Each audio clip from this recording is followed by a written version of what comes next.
Hi business owners, I am Dana Ball. I am a small business attorney here in Utah, and this is our 13th live broadcast called Practical Legal Insights, and it is dedicated to you, the small business owner, to help you avoid a legal mess. We don't like court, so we're just trying to help other business owners avoid getting into that situation. And there are some things you can be doing through the operations, through your day-to-day, that can really help protect your business in the long run. So today, my question for you is, what would you do if your business is hit with a disaster?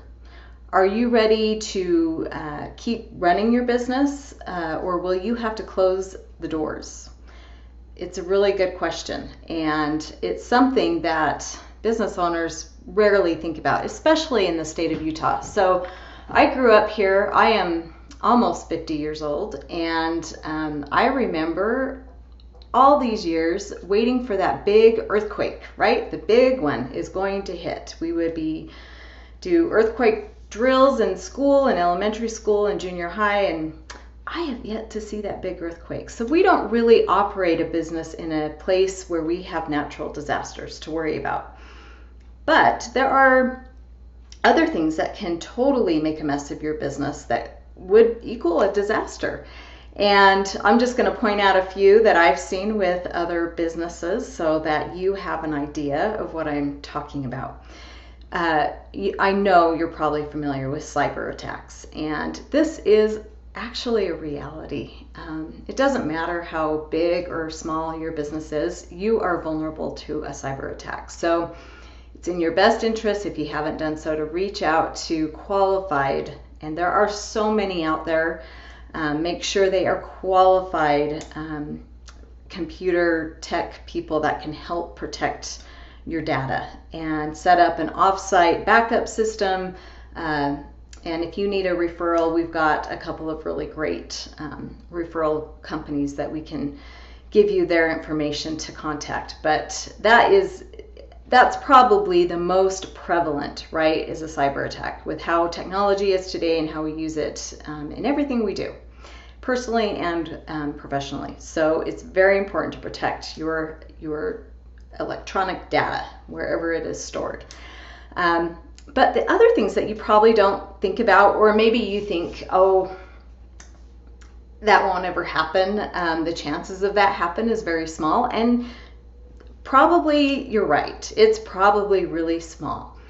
But we get insurance, right, to take care of those things that happen that may or may never happen.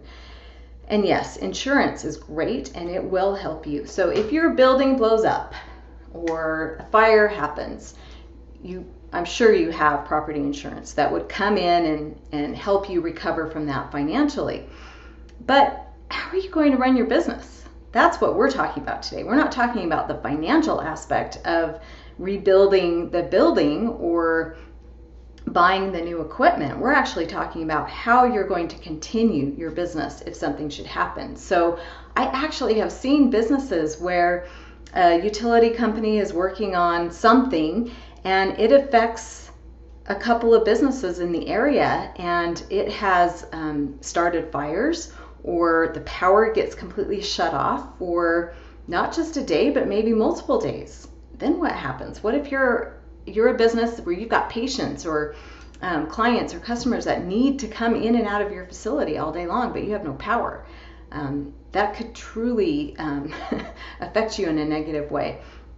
So what about if, I've seen this too, this is crazy, but accidents in the middle of the night where a car has crashed into the front doors of a facility or a local business, and it's caused enough damage that they have to shut down for a couple of weeks, couple months, until they can get things back to normal. So there are just weird things that can happen that are out of your control, right? They're not stuff that you're even thinking about, but things do happen. And you just need to kind of think about how you're going to continue your business if something should happen. And this is not a big deal to put together. We do it all the time. But one thing, if you are a healthcare facility, so you are obligated to comply with HIPAA, then you are obligated to put an emergency response plan in place. You don't have any leeway. You don't have a choice. You have to have that.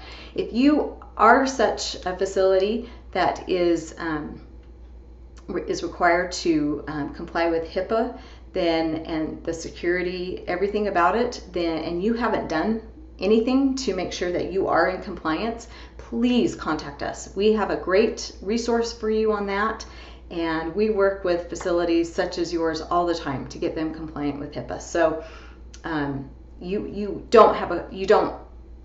have to do it. There's just no question. So if you haven't done it yet, get on it and get moving. Okay, if you aren't a HIPAA type facility, then yes, this is not required from you. It's just simply a good idea, and it will help protect your business, help you continue to run your business and operate efficiently, the most efficient way that you possibly can, considering what type of disaster happens. So here's just a couple of tips. First thing to do is just start identifying your internal resources. What do you have set up already? What could you use to set up that would help you continue your business? So we talked about having an external backup. So maybe backing up to the cloud and then have a physical backup happening in a separate location from where you operate your business. How are you going to provide services? How are you going to get emergency power? Maybe you need a generator. I don't know. You just need to look at what resources you already have in place and what you could use internally. Then you need to look at preparing an emergency response plan. And this is simply just putting down on paper what you're going to do, what steps you're going to take if an emergency happens, who's in control if an emergency happens, who should your staff go to, and what are the steps that they need to follow. And you can outline different types of emergencies and what they should do. And then you want to train your staff and make that plan available to them so they always know. But these emergency response plans, they're awesome. And it's something that we do a lot. And we've been hired to do very simple ones to very detailed ones. And so some ideas we have could really help you. We've actually gone out and taken images, photos of where the water shutoff valve is, or the tools you need to turn off the water, or where the power on and off is for the entire building, so that we can put that in the plan. And then when you train your employees, you can actually walk around and show them, here, this is the picture, this is what it looks like, these are the tools, and this is where we keep these tools in case you have to do this. So if you have, this is another example, if you are remodeling, or maybe a business next door or above you is remodeling. I've had this happen too, where the subcontractor was drilling into a wall and he hit a water line, and water just flooded down into the business below. So there's a lot of damage. So what are you going to do? What is that business going to do if it hit their files or their computers and maybe even their servers? So then you've got to run out and turn off the water. That's the first thing. And you need to know where that shutoff valve is. So just kind of walking through your facility, pointing out maybe places that or items that are going to be pretty relevant for an emergency situation for your type of business. So every business is different. How you're going to respond is going to be different depending on the services you provide. You just need to have a plan in place that fits your needs. So some things are great to put in the plan, like creating a contact list. Maybe you have employees that aren't working today when the disaster happens, and you need to let them know not to come into work tomorrow, or you need to let them know that you're going to be operating out of this other location because of what just happened. So just having that contact list updated and available with the plan is a great idea. Drafting out a map. This is where you guys, the employees, need to go in case a fire occurs, or this is who you need to call if somebody comes in and wants to rob us. Just having a map where all the fire extinguishers are, whatever it is, would help a lot. So knowledge is power. If you can empower your employees and all be on the same page, and run through different scenarios that could happen, you're going to be so prepared, and it's going to be awesome. In some communities, some cities, actually, you can call them and they will send out their emergency preparedness person, whoever it is for their local community, and they'll help you if you need help. They'll help train your staff. It's pretty amazing what you can do today to be prepared for anything. And maybe I haven't mentioned stuff that could affect your type of business. So again, make the plan available, train your employees, and get ready. So one other tip about this that I have created, and it's just been a great benefit to my clients, is setting up what we call a fixed asset inventory spreadsheet. And what this is going through your entire business. And I just create it on a Google Drive, and I make a tab for each room in the business. So you might have a waiting area. So in the waiting area, I list out on that spreadsheet every single thing that is located in that waiting area.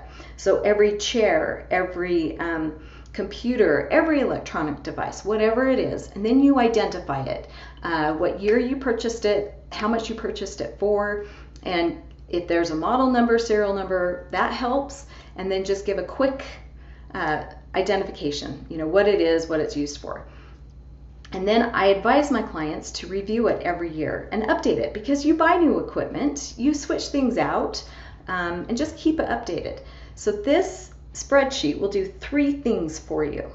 1, every business has to pay personal property taxes, and those taxes are assessed based on your current inventory and your assets. So equipment you own, supplies you own. I know it's kind of ridiculous, but you have to have a good handle of what you own as a business, and because you'll pay taxes on it. But as things change, then you want to keep that filing updated, so you can hand over your spreadsheet to your accountant, your CPA, whoever does your personal property taxes.